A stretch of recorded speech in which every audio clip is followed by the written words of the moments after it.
Life After Parental Alienation by J. Claude McDaniel. Welcome to Life After Parental Alienation, Part 4. This may be the hardest truth you'll ever face. You can't make them love you. No matter what you did. No matter what you gave. No matter how much of your life you poured into them. You cannot reach into their minds and undo what's been done. At some point, you have to confront something that feels almost impossible to accept. The love you remember may no longer exist in them.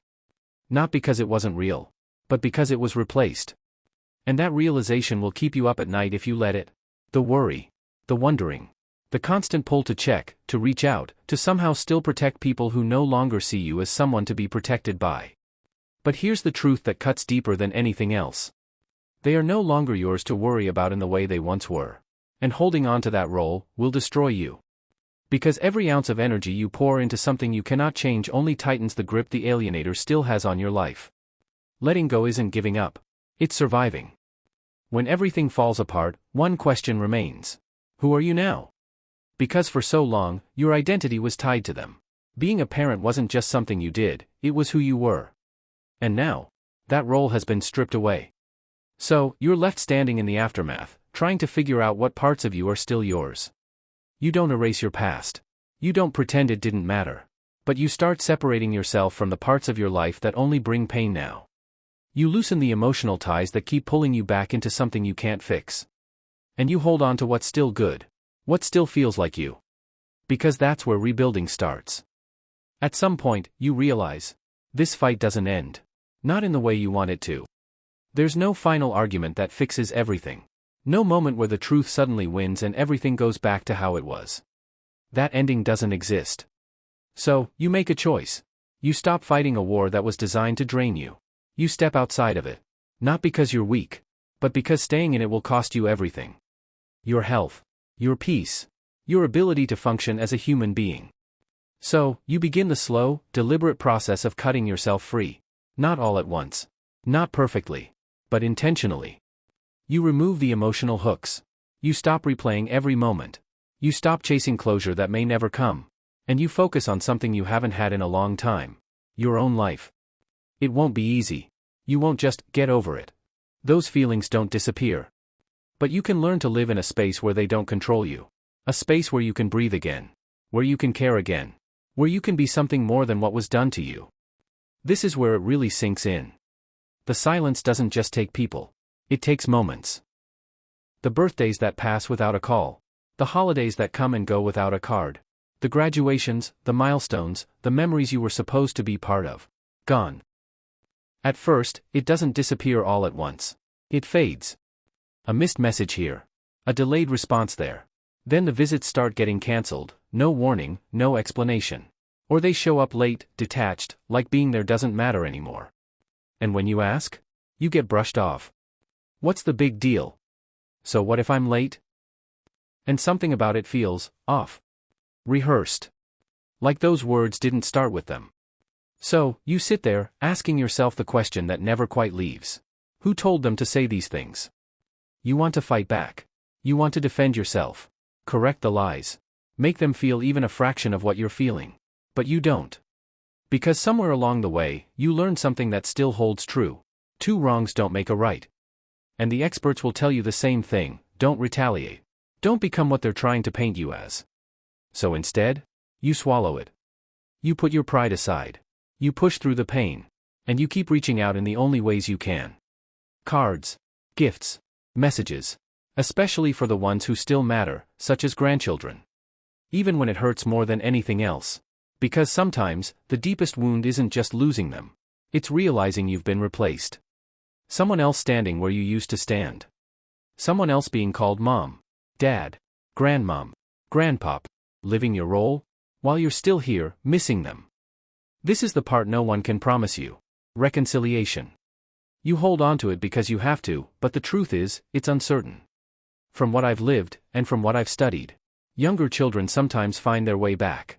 But adults? It's harder. Because by the time they reach that point, the story has been told too many times. Reinforced too deeply. It's no longer just something they heard. It's something they believe.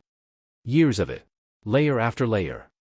And if there's been long separation, like during the COVID-19 That distance becomes the perfect breeding ground for it to take hold completely. The teardrops and handkerchiefs. The accusations. The twisted versions of truth. Repeated until they feel undeniable. So, you're left with two possibilities. They may come back. Or they may not. And learning to live between those two realities may be one of the hardest things you'll ever have to do. And now we move on to the subject of living the rest of your life. Let's be honest. When it's all gone, the silence isn't the only thing that hits you. It's the empty space. The routines you didn't even realize defined your life. The time you gave without thinking twice. The energy, the sacrifice, the money, the emotion, all of it. You don't see how much of yourself you poured into those relationships? Until there's nowhere left to pour it. And that kind of emptiness can swallow you if you let it. So, you make a choice. Not because it's easy, but because you have to survive it. You take all that time, all that care, all that instinct to give, and you put it somewhere else. In my case, in my 70s, I turned outward. I began mentoring young adults, people who never had the kind of support I once gave so freely. I started helping people in my community, using the skills I built over a lifetime. And something unexpected happened. It mattered. I didn't expect this part. I didn't expect that giving the same effort, the same energy I once gave to my own children, would feel more appreciated. But it does. The people in my life now, the ones I call my adoptive family, they see me. They thank me. They respect me. They're genuinely glad I'm there. And the truth is, I haven't changed. I'm the same person I always was. Which forces you to face something difficult. The problem was never you. It was what was done around you. And that realization, as painful as it is, also sets you free. Because now, you're not chasing approval anymore. You're not waiting to be acknowledged. And yet, it comes anyway. From people who don't have to give it. From people who remember you. Include you. Invite you. Holiday cards from those who once were strangers. Invitations to graduations. Milestones where you're not just present. You're wanted. You find yourself stepping into spaces where something was missing in someone else's life. And somehow, you fill it. Not as a replacement for what you lost, but as proof that what you had to give still matters. This is what you're left with. Love without access. Love that has nowhere to go. You don't stop loving them. That doesn't shut off. It doesn't fade just because they're gone. If anything, it sits heavier, because it has no place to land. So, you learn to carry it differently. You don't erase the memories, you can't. But you quiet them. You set them down when they become too much, not because they don't matter, but because you have to survive them. And still, you reach. Not the way you used to. Not expecting anything back. But you send the card. You mark the birthday. You acknowledge the milestones you're no longer part of. Why? Because somewhere deep down, you hold on to the possibility, however small, that one day, they'll see it. They'll question what they were told. They'll look back and realize that the version of you they were given wasn't the truth.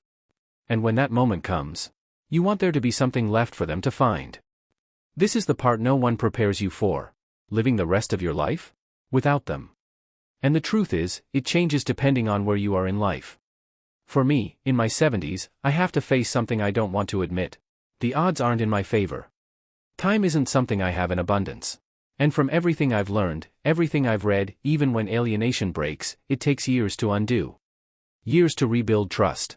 Years to even begin to see each other clearly again. And that's if it happens at all. So you sit with that reality. Not because you accept it easily. But because you don't have a choice. And still, there's a part of you that refuses to stay silent. In my case, I chose to push back, not with anger, but with clarity. I asked for specifics. Not vague accusations. Not rehearsed grievances. Real claims. Real examples. Something concrete that could actually be answered. Because if the truth matters, then it should be able to stand on its own.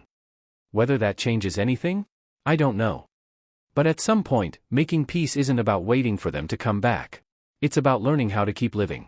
With or without that ending. And finding a way to leave this life knowing you held on to who you were.